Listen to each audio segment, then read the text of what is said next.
It's been there for us for 30 years. The American sitcom Friends turned 30 on Sunday.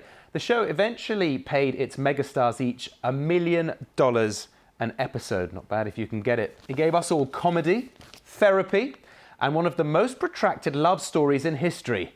Decades on, is it still considered one of the most popular shows of all time? It is. It's also one of the highest grossing. It has generated an estimated $1.4 billion for its stars and creators since its debut in 1994, and close to $5 billion for its production company Warner Bros. Well, earlier I spoke to Friends fan and branding expert Julie Oxbury. I think the reason is it's still so popular today. It's full of joy and it's beautifully written. And I think it's about the power of universal storylines, really. It's around humanity, friendship, a new type of family, which you might call urban kin. And it's really about people seeking belonging and being part of a community. So it's hugely relatable.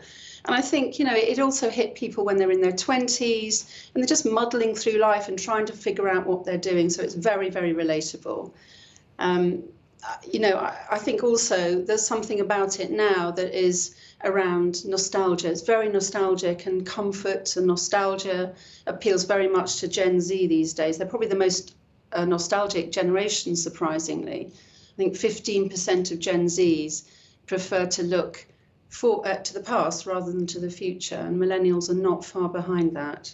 You mentioned the writers. We had Joey and Chandler's bromance, we had Rachel's haircut, we had Phoebe's song Smelly Cat. All these things came together, brilliantly written. Are there lessons for now? What would writers of today take from that?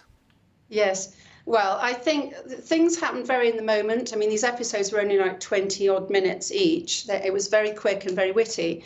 But it was definitely also a product of its time. So, it's not all joy in that it covered some incredible stuff. It was progressive in so many ways, in that it dealt with same-sex marriages, surrogacy, and so on. But, there is nevertheless, a lack of diversity in there. I mean, the idea that most of New York was white is just ludicrous. And, some of the representation of the LGBTQ characters is problematic, I would say, played for laughs sometimes. But I think that the writers, I would say that they would probably deal with that differently now. And it was very brave in some of the issues that it faced head on. You said that it tackled diversity in a way that would be questioned today. There was also Monica's cheap New York apartment, which clearly wouldn't be cheap today. No one can still understand how they could afford to live where they were. How has the management of the show and the branding of the show since then stopped it being cancelled?